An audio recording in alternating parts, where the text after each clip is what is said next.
What if your livelihood was threatened by laws you didn't understand? Imagine waking up one day to find that the rules of the game have suddenly changed and not in your favor. This was the harsh reality faced by the farmers of India in June of 2020. The Indian government introduced 3 new farm bills with the intention to modernize the agriculture sector.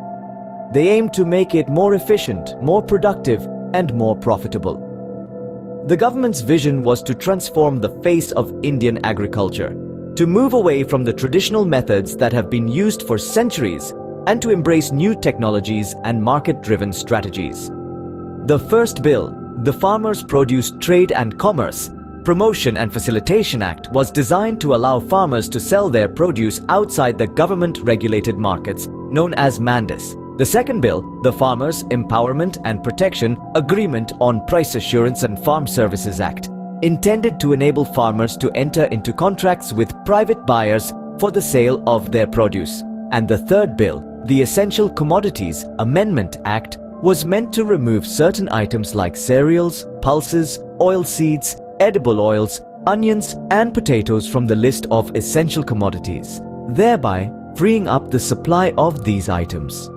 The government argued that these laws would give farmers more freedom to sell their produce at market prices, encourage private investment in agriculture, and reduce the farmers' dependence on middlemen. They painted a picture of an agriculture sector that was dynamic, competitive, and in tune with the demands of the 21st century.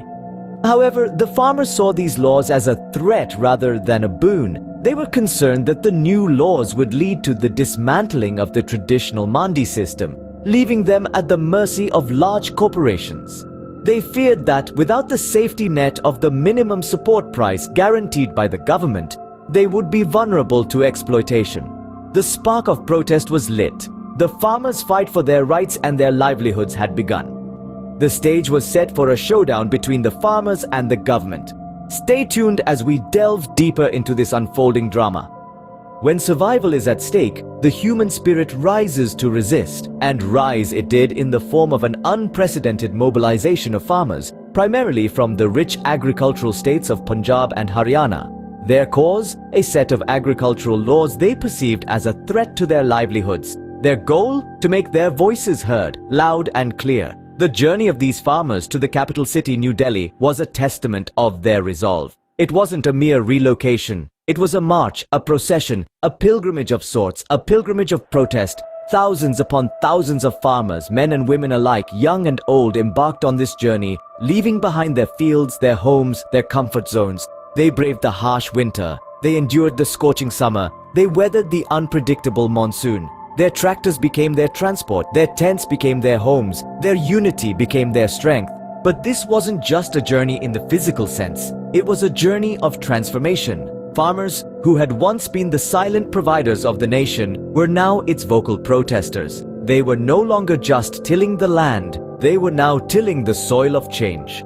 Upon reaching New Delhi, they made the city's borders their protest site. This wasn't a protest hidden in some remote corner, it was at the doorstep of the country's power center. The farmers set up camp, prepared to stay for as long as it took, to fight for what they believed in. This site became a symbol of resilience, of unity, of the power of the common man. It was a living, breathing entity, pulsating with the spirit of protest. It wasn't just a site, it was a statement. The farmers came together, forming a community of protest. They shared stories, they shared meals, they shared dreams of a future where their rights were respected, their work was valued, their voices were heard.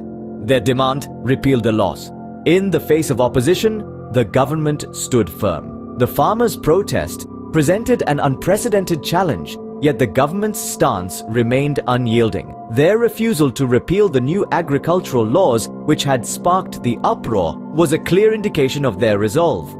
In the midst of the clamor, the government made attempts to engage with the farmer unions, initiating several rounds of negotiations. These meetings, fraught with tension and disagreements, had one singular aim: to find a middle ground that would appease the aggrieved farmers while preserving the essence of the new laws. The government's steadfastness was evident in their negotiations, but so was their willingness to listen. The government's argument was simple and direct. The agricultural sector needed a radical change for its growth and progress. They contended that the new laws were not a detriment, but a necessary step towards modernization. They believed that these laws would dismantle the antiquated systems that had long chained the agriculture sector and would pave the way for a more prosperous future for the farmers. In their view, the laws would introduce competition, thereby increasing farmers' income. They would also provide the farmers with more options, liberating them from the clutches of middlemen. The government held that the laws would ensure a wider market reach for the farmers, breaking the geographical boundaries that had previously limited them. However, the government's argument was met with skepticism. The farmers were not convinced that these laws, which they perceived as an existential threat, were for their benefit. They believed that the government's refusal to repeal the laws was a clear dismissal of their concerns. Despite the government's assurances, the farmers were fearful. They were worried that the new laws would make them vulnerable to exploitation by large corporations and that they would lose their livelihoods. The government's stand remained firm, but so did the resolve of the farmers. The negotiations continued, but a resolution seemed elusive. The protests raged on, echoing the farmers' discontent and their demand for their rights to be respected. But the farmers were not convinced. They continued their protest, their voices growing louder, demanding the government to listen. Every protest has its turning point, and this one was no different. The events of Republic Day on the 26th of January, 2021, marked a significant shift in the farmers' protest. Thousands of farmers had gathered in the national capital, not to celebrate the Republic, but to assert their democratic right to protest. They were part of a tractor rally, a peaceful march that was intended to draw attention to their cause. But as the day progressed, the rally took an unfortunate turn. Violence erupted on the streets of Delhi. Tractors were used not just for marching, but also for breaching barricades. The iconic Red Fort, a symbol of India's independence, became a site of chaos and conflict. The scenes were shocking and they were broadcasted across national and international media, painting a grim picture of the protest. This incident marked a significant turning point in the protest. Public opinion, which had largely been sympathetic towards the farmers, began to waver. Many questioned the methods used by the protesters, while others wondered if the protest had been hijacked by elements with different agendas. The government's reaction to the violence was swift and severe. The internet was shut down in several areas around Delhi, and more security forces were deployed. This only intensified the standoff between the farmers and the government. Yet, despite the violence and the ensuing crackdown, the farmers remained resolute. They vowed to continue their protest undeterred by the events of Republic Day. The leaders of the protest urged their followers to maintain peace and discipline, to not let their cause be overshadowed by the actions of a few. The events of that day were undoubtedly a turning point. They not only changed the dynamics of the protest, but also brought it into the global spotlight. This was no longer just a protest by Indian farmers. It was a struggle for rights and justice that was being watched by the world. The protest was now in the global spotlight. All stories have an ending, but this one is yet to be written. In the ever-evolving narrative of the farmer protests, we find ourselves in a state of suspense, awaiting the climax. The Supreme Court, in a significant move, has placed a hold on the contentious farm laws, opening up an avenue for negotiations. The courtroom has become another battleground where the future of Indian agriculture is being fought over. The government and the farmers are now locked in a tug-of-war, each holding firmly to their stance. The government, standing by its belief that the laws are a necessary step towards modernizing Indian agriculture.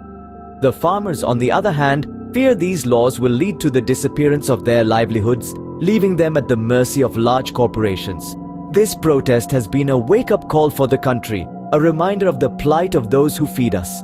It has sparked conversations around dinner tables, in boardrooms, and on the streets. It has ignited debates on the role of government, the rights of the farmer, and the future of Indian agriculture. The ripple effects of this protest have touched every corner of the country. From the bustling cities to the quiet villages, people have come to understand the gravity of the situation. The farmers' struggle has struck a chord with millions, creating a wave of solidarity and support. While the protests have highlighted the deep-seated issues that lie within our agricultural sector, They have also brought to light the resilience and strength of our farmers. They have stood their ground, braved the harsh winter, and continued to fight for their rights.